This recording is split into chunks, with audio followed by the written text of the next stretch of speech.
So hello K drama lovers and welcome back to my channel. So guys, undercover high school का episode 5 देखा and I know कि video काफी ज्यादा late बना रहा हूं, बट तुम लोग एडजस्ट कर लेना। तो एपिसोड की स्टार्टिंग होती है एक इमोशनल मूवमेंट के साथ। पूरी टीम मिलकर प्रे कर रही होती है कि हेसोंग के मिड टर्म्स अच्छे से हो जाएं और वो पास हो जाए।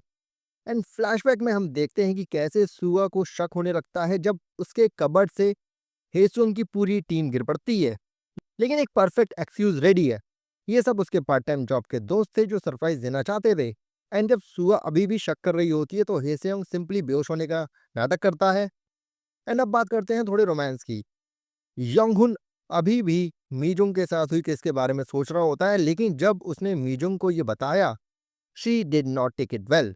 एंड दूसरी तरफ हेसोंग भी सुआ के साथ अपनी केस को लेकर कंफ्यूज है। मतलब भाई, ये अंडरकवर होने से ज्यादा कॉम्प्लिकेटेड लव लाइफ चल रही है। अब आते हैं सस्पेंस पे।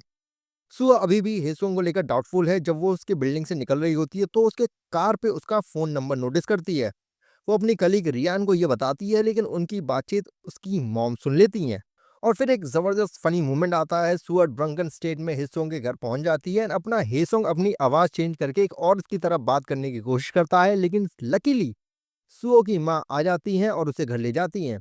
और वहाँ एक और चीज रिवील होती है कि अपना हेसोंग और सुआ पड़ोसी हैं। एंड अगले दिन मिड टर्म रिजल्ट आउट होते हैं। हेसोंग 10th रैंक ले आता है, पर ये क्या, यूजुंग फर्स्ट आई है और येना सेकंड। एंड अपनी येना दिखाने की कोशिश तो करती है कि सब कुछ ठीक है, लेकिन अंदर ही अंदर वो यूजुंग से जल रही होती है। दूसरी तरफ चेयरवुमन म्योंगजू एक और शैडी डील करने की कोशिश कर रही थी। चीफ एडिटर युन को ब्राइब भी ऑफर करती है, वो अपने ग्लोबल प्राइवेटाइज्ड स्कूल के ड्रीम को प्रमोट करने के लिए। पर युन को ये सब पसंद नहीं आता और वो डील को रिजेक्ट कर देता है। पर क्या म्योंगजू अपने प्लान्स को सक्सेसफुली एग्जीक्यूट कर पाएगी, ये देखना काफी ज्यादा इंटरेस्टिंग होगा अपकमिंग एपिसोड के अंदर। हेसोंग फाइनली स्टूडेंट काउंसिल में आ जाता है और ग्रैंडफादर क्लॉक को एग्जामिन करने का प्लान बनाता है। पर उसको एक सरप्राइज नोट मिलता है, हेलो एजेंट हेसोंग।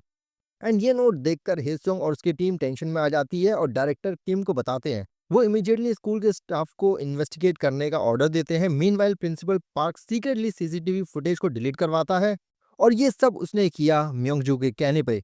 मतलब ये स्कूल सिर्फ एग्जाम और स्टूडेंट काउंसिल नहीं, बल्कि एक डार्क सीक्रेट भी छुपा रहा है। अब आते हैं एपिसोड के सबसे बड़े ट्विस्ट पर। हेसोंग को एक अनोनिमस कॉल आता है, और ये कॉल स्कूल के सिक्योरिटी गार्ड का होता है। वो उसे रूफटॉप पे मिलने के लिए कहता है, लेकिन जैसे ही हेसोंग स्कूल के अंदर एंटर करने वाला होता है, एक चिलिंग मूवमेंट होता है।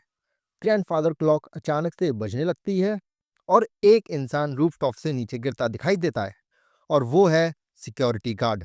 लेकिन सबसे ज्यादा क्रीपी चीज ये थी कि उसकी आंखें लाल हो चुकी थी और उसके हाथ में एक ब्लैक कलर की नोटबुक थी जिसमें स्टार्स बने हुए थे। एंड ये वही नोटबुक थी जो बचपन में हेसोंग ने अपने फादर को दी थी। और दूसरी तरफ एक और रिविलेशन होता है। सुआ को एक पुरानी 2003 स्टूडेंट काउंसिल की फोटो मिलती है जिसमें उसे एक फेमिलियर फेस दिखाई देता है, हेस्योंग के फादर। मतलब ये बात तो कंफर्म हो गई है कि जो भी स्कूल के अंदर हो रहा है वो समहाउ हेस्योंग के पास से कनेक्टेड है। एंड क्या ये सिर्फ एक कोइंसिडेंस है, या फिर स्कूल में कोई बड़ा सीक्रेट अभी भी छुपा हुआ है जो अभी तक रिवील नहीं हुआ। एंड यहीं पर ये एपिसोड खत्म हो जाता है। And to be very honest, ये एपिसोड पहले के मुकाबले काफी ज्यादा इंटरेस्टिंग था। एंड अब ये ड्रामा और भी ज्यादा इंटेंस होता जा रहा है, और इसके अपकमिंग एपिसोड्स के लिए मैं वेट नहीं कर सकता। बाकी तुम लोग मुझे कमेंट्स में जरूर बताना कि तुम कितना एंजॉय कर रहे हो इसके ड्रामा को। एंड अगर मुझसे कोई चीज़ रह गई है तो वो भी मुझे कमेंट्स में जरूर बताना। एंड ऐसी और रिव्यूज वीडियोस के लिए मेरे भाई इस चैनल को सब्सक्राइब करना मत भूलना।